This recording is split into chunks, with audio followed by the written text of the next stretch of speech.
Are there. Boom. Okay, so welcome back to the battlefield, to the boardroom. I'm Colonel Garth Massey here with Colonel Barry Fitzpatrick, and it's been a long time, sir.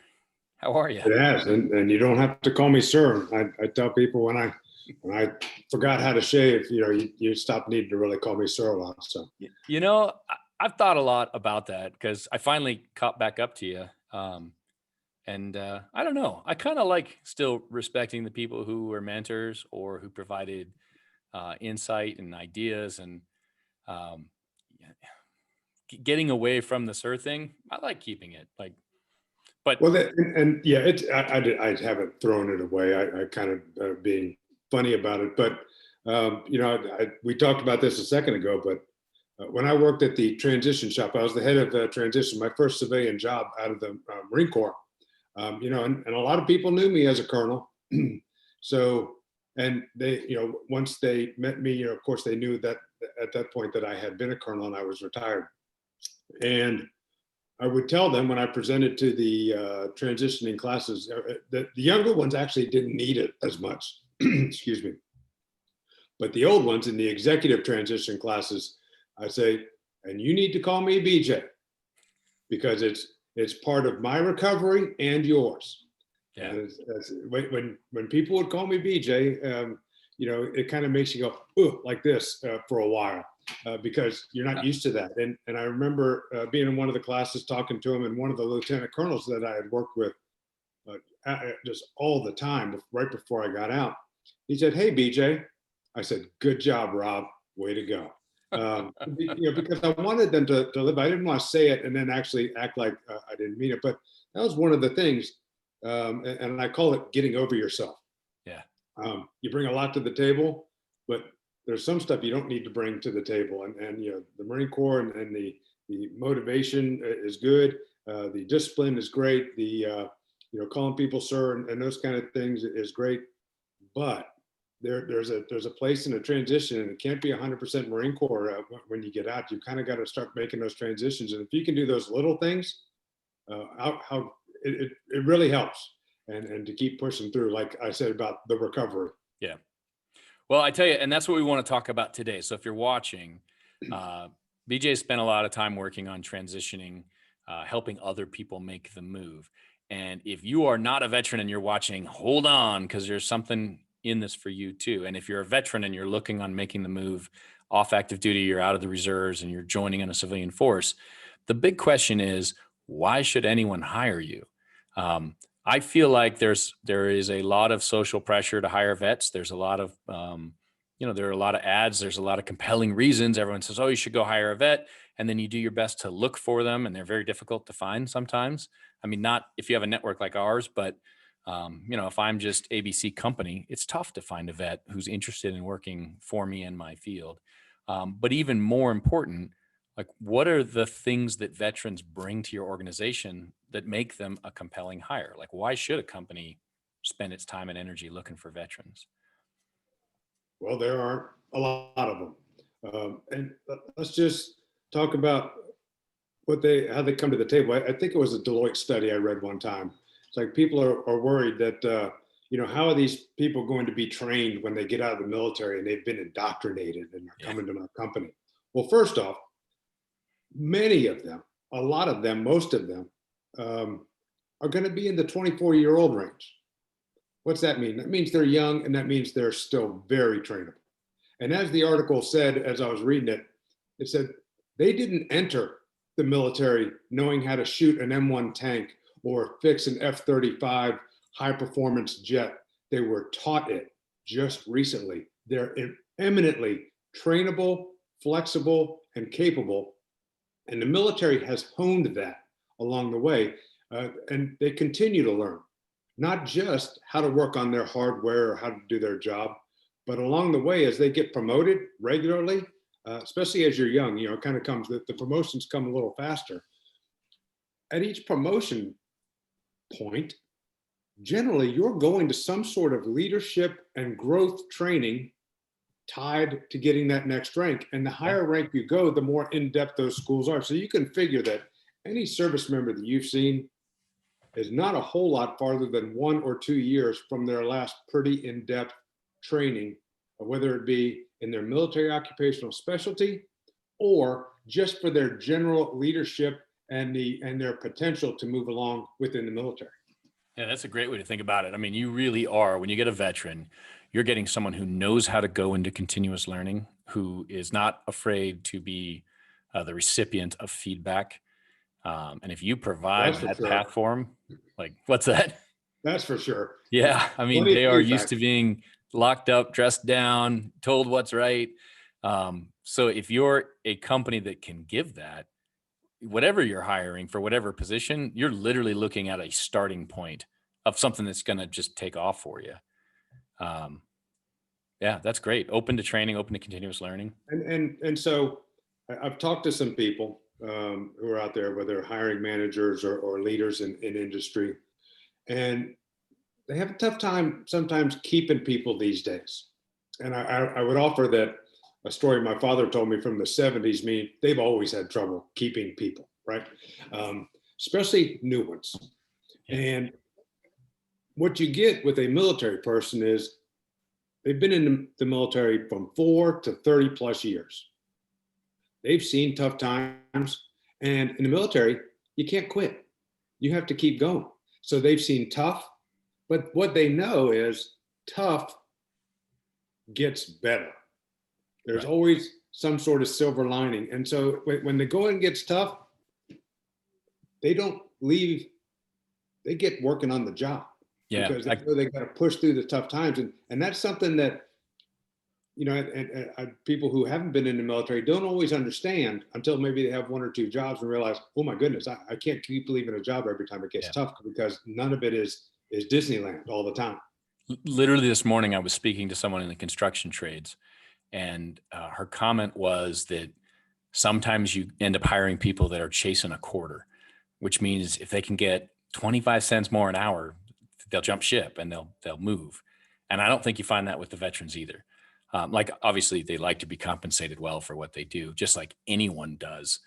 Um, but they have such a sense of esprit de corps that once they join you, 25 cents doesn't lure them away. Like, you need to either be running a horrible organization that they leave because they don't believe in it anymore, or it needs to be a massive jump in pay and capabilities for them to go. I think there's a greater loyalty index. I was looking at the Department of Labor site just yesterday, and one of the things they talked about was, you're right, you talk about chasing that quarter. If your company values that, which means look them in the eye, tell them what you're thinking, engage with them one-on-one, because they're used to that. Right. Not that they need to be coddled. It's, hey, here's what I'm thinking. Can you get on this for me? Sure, I can get on that for you. Nothing more needs to be said. They're like, hey, I was trusted with some of that info. And if your company values your employees like that, if you have a good deal, and by a good deal, I mean the benefits are good, where you are is nice, they can see a path to growth. Yeah. Then a quarter is not going to lure them away. 50 cents or $1.50 probably won't lure them away, because all of a sudden they trust, respect like you, your company. They can see where this is going. They see their place in it. And they feel like when somebody's got something to do, they come to me to get it done, because I'm the person that can make it happen, and they trust me and I trust them. Yeah. I mean, literally, whether, like you said, 4 years or 30, they've been inculcated into a belief that up the chain are people who are qualified, who believe in the mission, and who are going to look out and take care of them. So all you have to do is look out and take care for them, and they'll fall in line and be loyal almost to a fault sometimes, which is huge for organizations that are looking for quality people that are willing to stick around. And I would tell you, like in my world, doing training and development, I mean, the training of management is like the single most important thing I think companies can do. It's better than any software purchase ever. Um, but it goes counter to like the American way of solving problems. If I have to make a choice as an American business of buying a new data server or investing in training, I'm going to buy a data server because I know what it costs. I know what it can do. I can put the ROI on paper. I can show everybody how smart my decision was. If I'm investing in training, it's tougher to measure. But when you only because it takes time, and the things that you are measuring are much softer skills, but retention is one of them. And if you're hiring vets and you're giving them the training they're used to, every time there's a new promotion, every time there's a new job skill, they get a little more training, they get a little more insight about how they can perform better. You're hiring a population that is just hungry for that. that is eager to engage in the information you're sharing. And then if you can sit one-on-one with them, like you've suggested, and really tell them, here's why I need you, and are you willing to get on board? I mean, you have employees for life that way. Exactly. Yeah, which is Exactly. huge.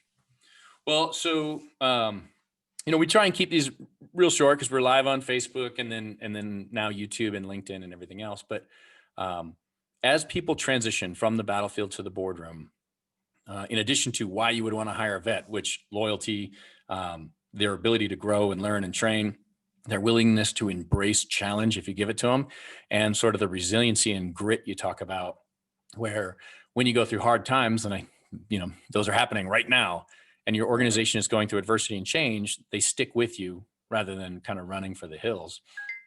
Those things are important. And if they're important to you, what other tip would you give just for the veterans? Is there any, are we missing something? I mean, I know we have transition assistance programs, and there's a great new program called Skill Bridge, where you can intern yourself out. Command allows you.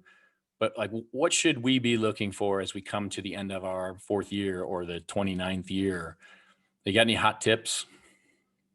Take advantage of what's being offered to you. There's tons of great resources out there, but first and foremost, do the transition on your base. Don't listen to what anybody says.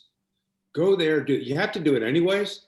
Right. So go in with your eyes open and your mind open and ready to learn something. It's a great little course on Get a Job 101. It really is. And if you go through the process, you talk to somebody, what do you want to do? Well, here's my goals. Here's what I'd like to do. We need to set these different goals. Okay, good. Go with it. Execute the process. Be into it for that year before you exit the military.